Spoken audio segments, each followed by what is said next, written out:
The night sky over Earth Colony Delta 5 was silent, except for the sound of cold wind passing through the broken metal towers. The human survivor, Ethan Cole, walked slowly among the ruins, his boots sinking into the gray dust. Once this colony was full of life. Families, children, laughter. Now only the sound of loneliness echoed. Ethan's face was covered with scars and his eyes burned with quiet anger. He was the last human left here, or so he thought. Then he heard it. A weak cry, soft trembling, and not human. He raised his weapon and followed the sound into a half-destroyed bunker. Inside, he found a small figure lying on the ground. A young alien girl no older than 15 in human years. Her skin shimmered faintly blue and strange markings glowed on her arms. Her breathing was weak and her clothes were torn. When Ethan aimed his gun at her, she didn't move. Instead, she whispered, her voice breaking, "Please, don't kill me, my family. They left me here to die." Ethan froze. He had seen her kind before. The Zarathians, the alien race that destroyed his colony, burned his city and took everything from him. But something in her voice stopped him. There was fear, but also pain. The kind of pain he understood too well. He lowered his weapon slightly. "Why did they leave you?" he asked coldly. The girl's eyes filled with tears that glowed like tiny blue lights. "Because I'm broken," she said. "I couldn't fight like them. I was weak. They said I was useless." Ethan didn't answer. He should have hated her. Every human he loved was gone because of her species. Yet now, the monster he wanted revenge on was a crying child abandoned by her own people. He turned to leave, but her trembling voice stopped him again. "They'll come back. For the rest of your kind. You have to run." He looked at her sharply. "The Zarathians are returning?" She nodded slowly. "They think all humans are dead. But if they find you..." She paused, her breath shaking. "They'll make you suffer like they made me." Ethan's anger burned again. The memories returned. Fire, screams, the smell of burning metal. He clenched his fists. But instead of rage, another thought entered his mind. If the aliens were coming back, maybe this girl could help him get his revenge. He knelt beside her. "What's your name?" She hesitated. "Lyra?" "All right, Lyra," Ethan said quietly. "You're going to tell me everything about your people. Every weakness, every ship, every leader. And in return, I'll keep you alive." Lyra looked up in surprise. "You'll help me? Even though I'm Zarathian?" Ethan's eyes were cold. "I'm not doing this for you. I'm doing it so your family and your kind and will regret everything they did." For a moment, silence filled the air. Then a low rumble shook the ground above them. Dust fell from the ceiling. Lyra's eyes widened in fear. "They're here," she whispered. "They came back." Ethan grabbed his weapon and pulled her up. "Then let's make sure they find more than they expect." They ran through the tunnels as alien lights flashed outside. The sound of engines and strange alien voices echoed through the ruins. Lyra struggled to keep up, but Ethan didn't slow down. When they reached the surface, the night sky glowed red. Zarathian ships were descending, searching for survivors. Ethan looked at Lyra, her face pale under the glow. "You said they left you to die," he said. "Now's your chance to make them regret it." Lyra took a deep breath, her glowing eyes hardening. "Then let's make them pay." As the alien soldiers landed nearby, Ethan raised his rifle and Lyra lifted her hand.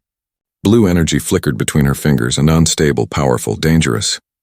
The human and the alien stood side by side, enemies joined by pain and revenge. The sky thundered as the first alien ship opened fire. And for the first time in years, Ethan smiled. "Let's give them hell," he said. The night sky was burning red as the Zarathian ships hovered above the ruins. Their blue lights cut through the darkness like sharp blades. Ethan and Lyra hid behind a pile of broken steel, breathing hard, watching the alien patrols move like shadows. Ethan's hands tightened around his weapon.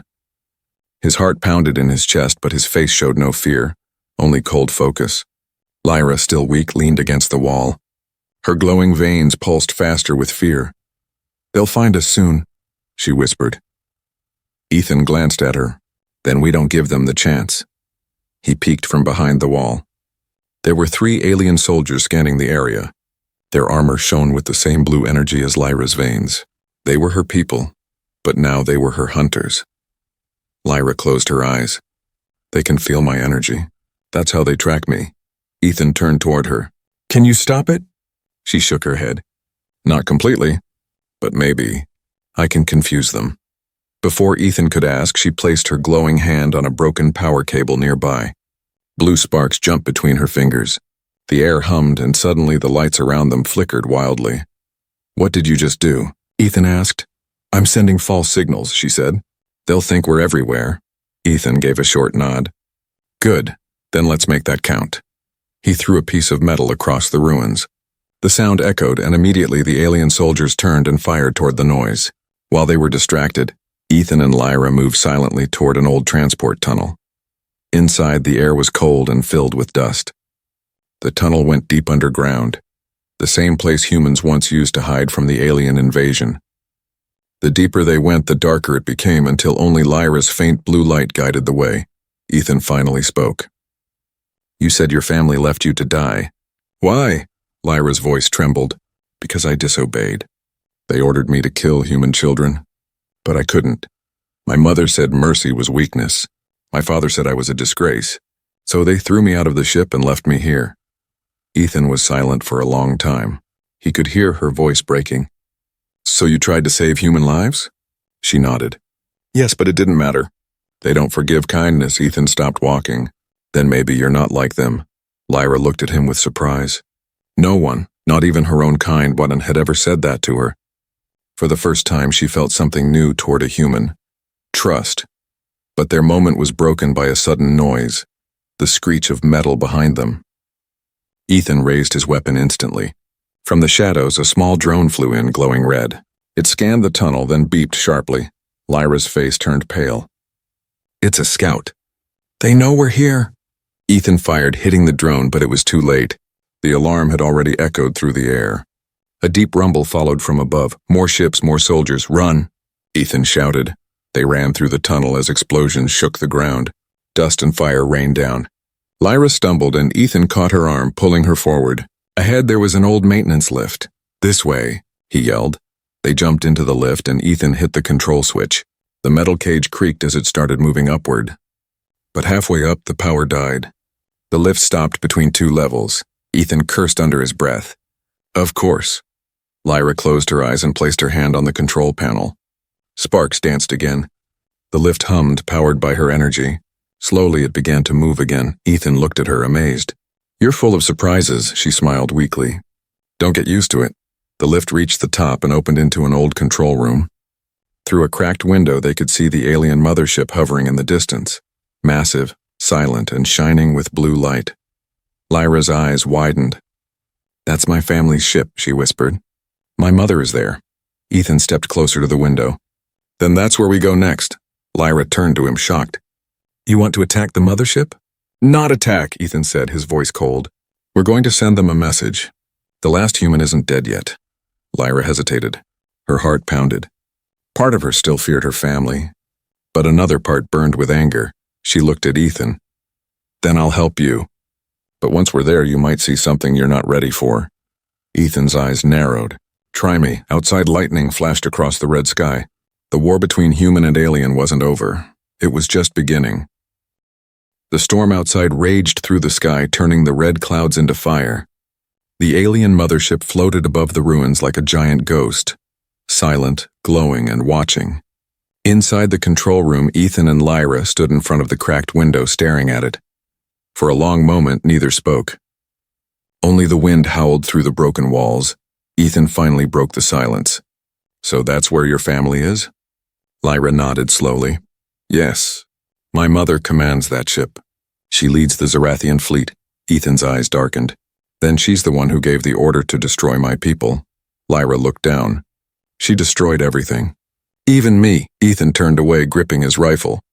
He wanted to say something cruel, to blame her, to remind her what her kind did. But the look in her eyes stopped him. She wasn't proud. She was haunted. He took a deep breath. "We need to get on that ship."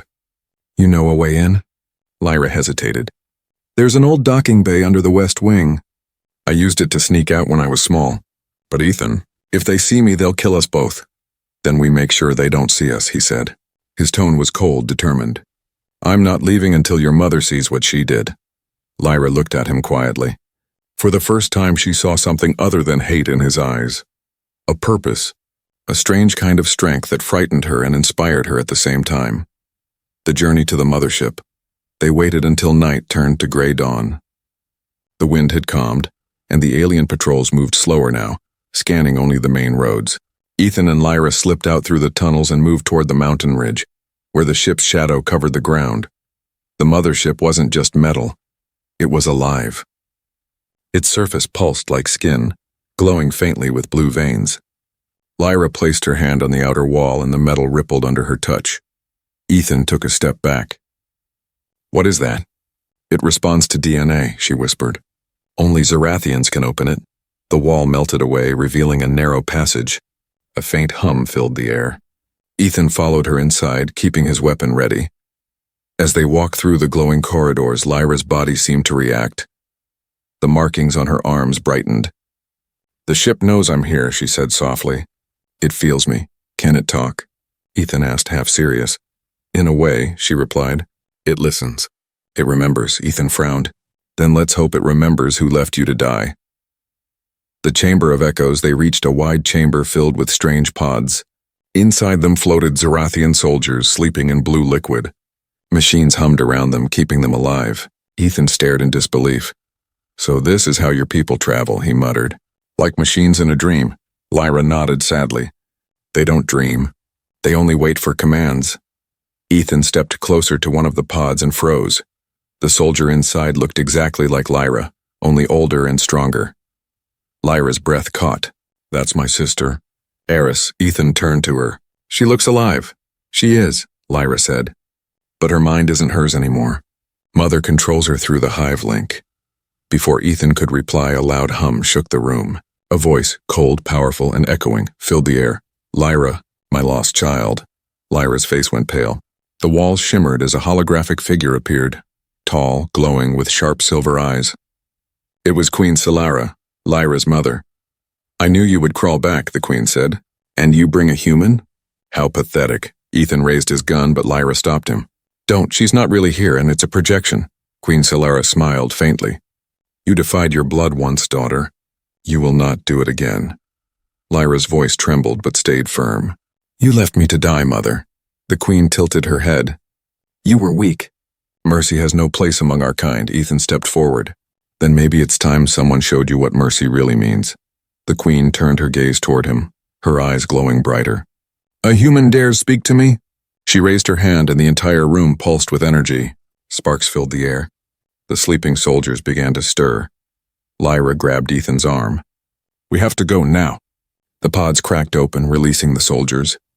Ethan fired at the control panel and alarms blared. The lights turned red. The floor started shaking. They ran through the hallway as the queen's voice echoed behind them. "You cannot hide forever, Lyra. You belong to me." The escape Ethan and Lyra reached the outer tunnel. The ship's walls were closing like a living creature. Ethan jumped through first, pulling Lyra behind him. They fell hard onto the rocky ground outside. The ship sealed shut above them, leaving only silence and the sound of distant thunder.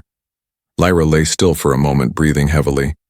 Tears mixed with the dust on her face. "She knows I'm alive now," she whispered. "She'll come for us." Ethan looked up at the ship in the sky. "Good," he said. "Let her come. Next time we won't run." The ground trembled long after the mothership disappeared into the clouds. The sky was quiet again, but Ethan and Lyra knew the silence wouldn't last. The queen had seen them. She would come. They sat beside the wreckage of an old human base. The wind whistled through broken antennas and the air smelled like rust and old memories. Ethan cleaned his weapon in silence. Lyra stared at the sky, her glowing eyes full of fear. "She found me," she whispered. "I thought I was free, but she never lets go." Ethan didn't look up. "Then we stopped running," Lyra frowned. "You don't understand, Ethan. My mother controls the Zorathian hive through a mind link. Every soldier feels her thoughts. If she focuses hard enough," she paused, her voice shaking, "she can control me too." Ethan froze. "Control you like make you attack me?" Lyra nodded weakly. "Yes, if she chooses, she can use my body like a weapon." Ethan stood and stepped closer. "Then we need to break that link." Lyra shook her head. "No one has ever broken the Queen's bond." Ethan's voice was firm. "Then you'll be the first." For a long moment, Lyra said nothing. The wind blew strands of her silvery hair across her face. Inside, her heart was torn between fear and hope. No one had ever believed in her before. But Ethan's voice carried something she hadn't heard in years: trust. The underground signal that night. Ethan searched through the remains of the human base. He found old data drives, shattered monitors, and a single working console. Dust covered everything, but when he powered it on, the screen flickered with a weak glow. "What are you doing?" Lyra asked softly. "Finding a signal," Ethan said. "If any humans survived, maybe they're out there hiding like us." Lyra touched the console with her hand. Her energy pulsed through it, and suddenly the static cleared. A faint voice came through the speaker. "This is Outpost Vega 12. Survivors, we are under attack." Ethan's heart raced. It's a distress call. Someone's still alive. But before they could respond, the signal broke apart with a sharp crackle. Lyra's hand jerked back and a blue spark shot from her palm. She gasped, clutching her arm. "What happened?" Ethan asked quickly. Lyra looked terrified. "That wasn't just a human signal. My mother was listening too. She traced us through the network." Alarms on the console started flashing red. A deep humming filled the base, and the same sound they heard from the mothership earlier. "She's coming," Lyra whispered. The shadow army outside. The sky exploded with blue light. Small dropships descended one by one, surrounding the ruins. Zarathian soldiers poured out, their weapons glowing.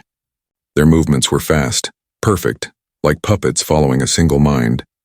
Ethan grabbed Lyra's hand. "We need to move now." They ran through the shattered halls, gunfire echoing behind them. Blue bolts of energy struck the walls, blasting holes through the metal. Dust filled the air. Ethan fired back, hitting one soldier, but another two replaced him instantly. Lyra's markings glowed brighter and brighter. She stopped suddenly, breathing hard. "Ethan, I can stop them." He turned. "What do you mean?" She closed her eyes. "They share one link, my mother's mind. If I connect to them, I can confuse it, maybe just for a moment." Ethan hesitated. "You'll risk her taking control," Lyra smiled faintly. "Then I'll fight her from inside." Before he could stop her, she placed both hands on the ground. A wave of blue light burst outward, rippling across the battlefield. The Zarathian soldiers froze mid-step. Their eyes flickered like broken lights. Ethan stared in awe. "It's working," but Lyra's body trembled violently. Her veins glowed so bright they almost burned. Inside her mind, she heard her mother's voice, growing cold and cruel. "You dare fight me, child?" Lyra gritted her teeth. "You left me to die. Now I fight for them." The Queen's voice echoed through her mind. "You are nothing without me. I'm more than you made me." Lyra screamed, and the wave exploded outward, knocking every soldier to the ground. The price of power. When the light faded, Ethan ran to her side. Lyra was on her knees, breathing heavily, her skin pale. "You did it," he said softly. "They're all down." Lyra opened her eyes slowly. "For now." "But I felt her. She's angry. Next time she'll come herself." Ethan helped her stand. "Then we'll be ready. You're not alone anymore." Lyra smiled weakly, her body shaking. "You don't understand, Ethan. Every time I use my power, I lose a piece of myself." Ethan looked at her, his expression hard but full of concern. "Then we'll find a way to stop it, Emke, and stop her." She stared at him, eyes glowing faintly. "Why do you care so much?" "Because," he said quietly, "you remind me of who we used to be, before the war took everything." Lyra looked down, tears in her glowing eyes. For the first time, she felt something stronger than fear: hope. Far above them, the clouds cracked open. The Queen's mothership began to descend once more, darker and larger than before. Its voice echoed in the wind like thunder. "You cannot run forever, Lyra." Ethan looked up, his grip tightening on his rifle. "We're not running," he said.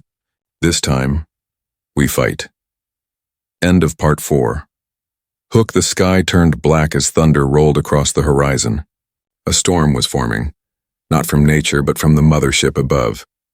Its massive shadow stretched across the ruins like a dark hand ready to crush everything beneath it.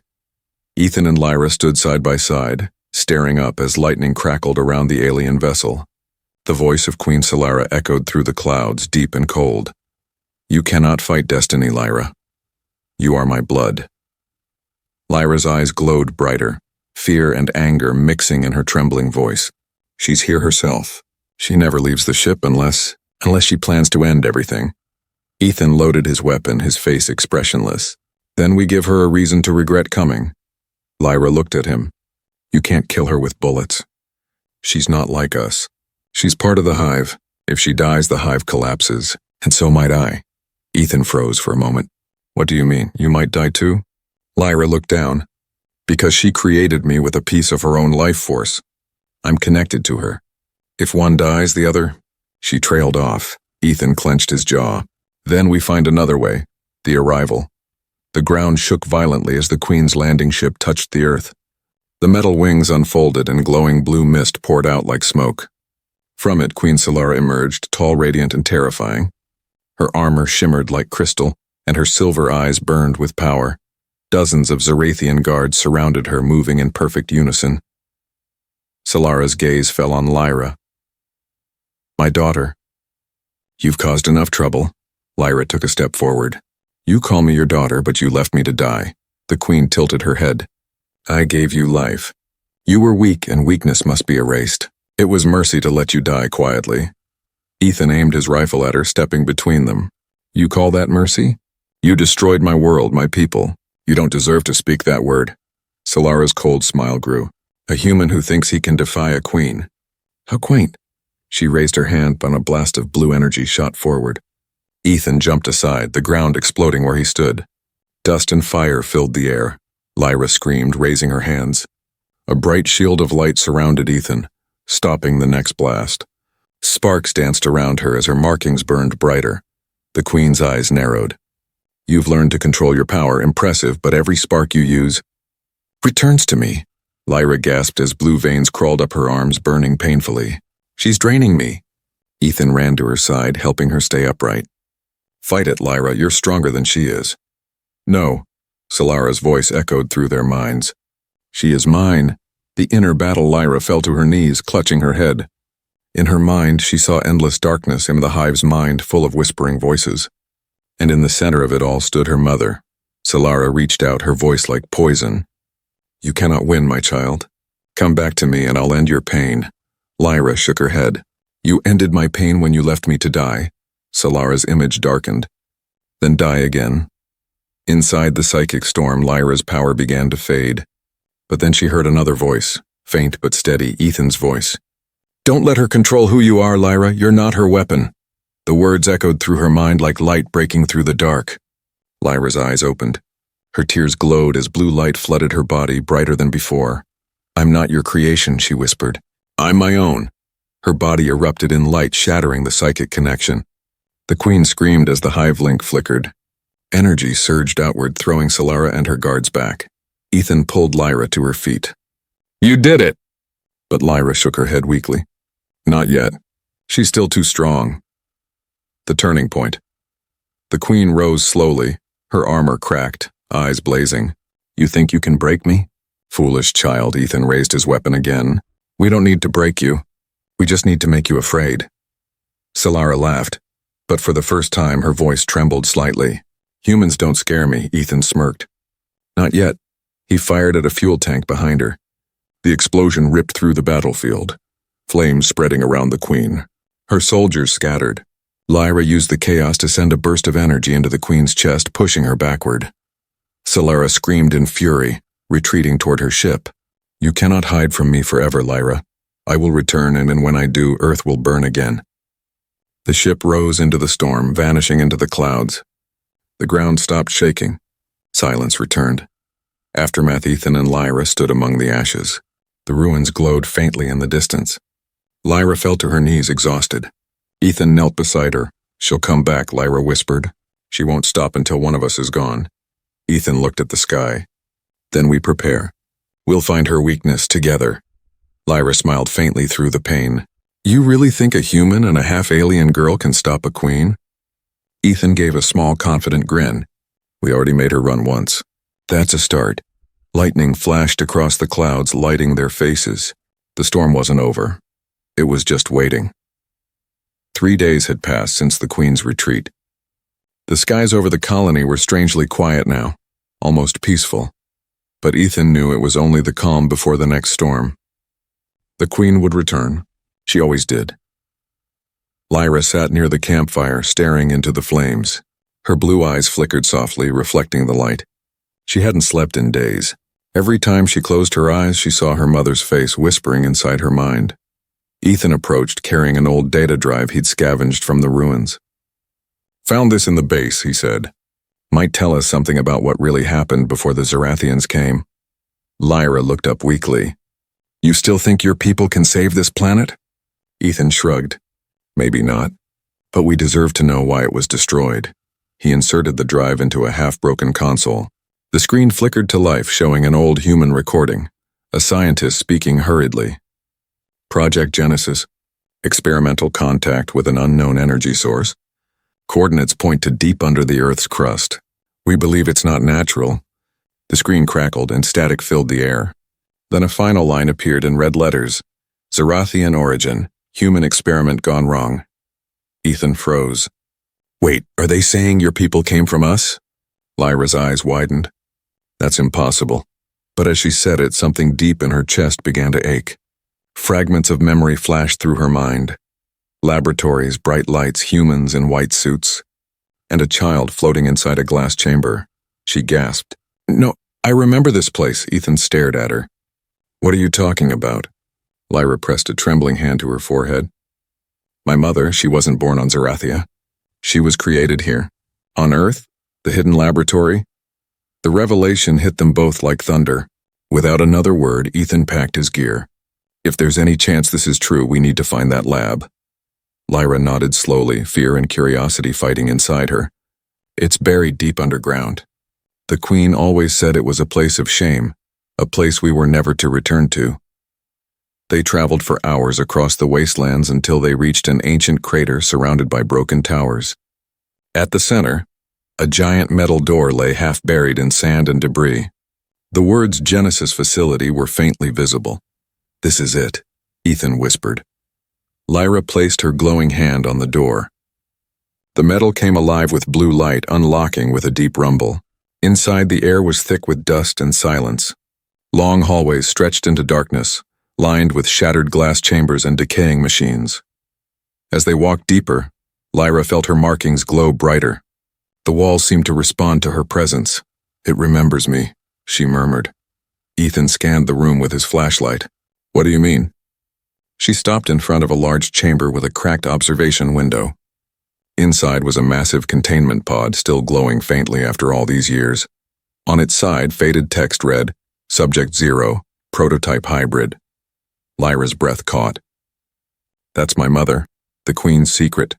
Suddenly, the pod flickered to life and a recorded hologram appeared, a scientist's voice echoing through the room. Subject 0 showed rapid evolution beyond human control. The experiment was meant to save humanity, but it created something new, something superior. We lost control of her. She escaped the lab and took the others with her. Project Genesis failed. Lyra's knees weakened, so that's why she hates humans. She was their mistake. Ethan's voice was low, and she wants revenge on the ones who made her. Lyra turned toward him, her face pale. But if she was born here, then her power is connected to the Earth itself. Ethan realized what that meant. If she destroys Earth, she destroys her own life source. The ground suddenly began to shake. Dust fell from the ceiling. Blue lightning flickered through the corridors. Lyra's eyes widened. She's coming. She knows we found the truth. The return, the walls split open and from the cracks emerged a glowing blue mist. The Queen's projection, towering and furious. "You dare dig into what must stay buried?" Her voice boomed. Ethan raised his weapon, but Lyra stepped forward. "Why hide it, Mother? Why pretend you're a god when you were made by humans?" Solara's voice trembled with rage. "Because they made me a monster. They called me an experiment, a mistake. I gave my kind purpose, perfection, while humans only destroyed their world." Ethan shouted, "You're still destroying it?" The Queen's eyes glowed like fire. "Then it will burn with me." The entire facility shook violently. Alarms blared. The containment chambers burst one by one, releasing strange blue light. Lyra struggled to stay on her feet. "Ethan!" she cried. "She's drawing power from the core." Ethan grabbed her arm. "Then we cut her off. We end this connection." The decision, they ran toward the central reactor where the light was brightest.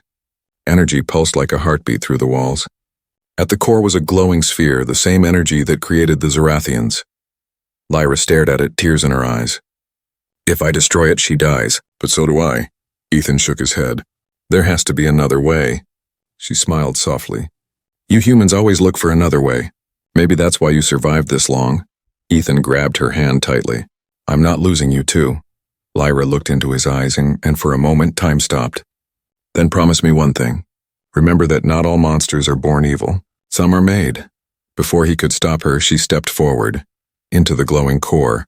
The world around Ethan exploded in blue light. The walls of the Genesis facility began to melt and twist as energy poured from the reactor. Lyra's body was lost in the storm of light, her voice echoing faintly through the chaos. Ethan, don't come closer. But he didn't listen. He fought through the wind and heat, pushing forward. His skin burned, his vision blurred. But he could still see her. Floating at the center of the energy core, her arms spread wide. Her eyes glowing brighter than ever. The Queen's voice filled the room like thunder. You cannot stop destiny, child. You are part of me, and so is he. Ethan shouted, she's not yours anymore, and fired his weapon into the reactor conduits. Sparks flew everywhere. The ground shook violently. Lyra turned her head slightly, her voice calm but full of pain. Ethan, if you destroy it now, Earth will collapse. The core powers everything, even the atmosphere. He stopped, breathing hard. Then what do we do? Lyra looked at him with sadness. You have to let me go. Ethan's heart dropped. No, there's always another way. Her smile was small, almost peaceful. That's what makes you human. The Queen's fury. The light gathered into a storm as Queen Solara appeared again. No longer just a projection, but her real self, formed from energy and rage. She hovered above the reactor, her silver eyes burning. You think you can erase me? She roared. I am the first of our kind. Without me, your precious world dies. Lyra floated higher, her voice trembling but firm. Then maybe it's time for something new to live. Solara screamed, sending a blast of energy that hit Lyra like a hammer. She cried out in pain. Ethan ran forward, firing again and again at the Queen, but the bullets dissolved before reaching her. Solara turned to him, her voice cold as ice. Human, you fought bravely, but bravery cannot change what is written. Ethan clenched his jaw. Then I'll rewrite it. He leapt toward the main control panel and slammed his hand onto the emergency override. The reactor began to overload. Red lights flashed. Warning sirens blared. Solara's eyes widened. What have you done? Ethan shouted over the noise. You said this core connects you to the Earth. If it explodes, that connection ends for both of you. Lyra's body glowed brighter. Ethan, no. You'll die too. He looked up at her. I told you, I'm not losing you alone. The final battle. The air was alive with lightning. Solara screamed and lunged at Ethan, her claws glowing like molten steel. But Lyra moved faster, slamming into her mother with a burst of pure energy. The two collided in a storm of blue and white light, their powers crashing against each other like waves. Ethan shielded his eyes as the chamber filled with fire and wind. Solara's voice echoed in rage and desperation. You think you can destroy me? I am your blood. Lyra's voice rose above the roar. Then I end that bloodline. She drew all the energy from the core into herself. Her body shone like a second sun. For one brief moment, the Queen's face softened. A flash of regret, maybe love or maybe fear. Then both of them vanished in a burst of light so bright it swallowed everything. The sound was deafening. Then, silence. The aftermath. Ethan woke hours later, lying among ashes and twisted metal. The Genesis facility was gone, reduced to a crater glowing faintly in the morning light. He sat up slowly, coughing. Lyra, no answer. Only the wind. He looked around desperately, calling her name again and again. Finally, he saw something shining in the dirt. A small crystal shard, faintly glowing blue. He picked it up carefully. Inside the crystal, for just a second, he thought he saw her face smiling softly. She did it, he whispered. She saved us. The sky above was no longer red or stormy. It was clear, soft blue, the first real morning Earth had seen in years. The air smelled like rain instead of smoke. Ethan stood, holding the glowing shard close to his chest. You didn't die, Lyra. You became part of the planet, part of everything. The new dawn. Weeks later, the surviving humans began to return from hiding. The colony was in ruins, but there was life again. green plants growing through cracks in the ground, the air warmer, cleaner. Ethan led a small group to rebuild. Every night he placed the glowing shard in the center of the new base where it pulsed gently like a heartbeat, and sometimes when the wind blew softly, he could almost hear her voice. "You kept your promise. You remembered." He smiled quietly, looking up at the stars. "She didn't destroy the earth," he said to himself. "She became its guardian." Far above, among the stars, a faint blue light moved across the sky. Peaceful, eternal. Ethan whispered, "Goodbye, Lyra." But deep inside, he knew it wasn't goodbye. It was only the beginning of something new, a bond between human and alien, forged not in hatred but in sacrifice and love.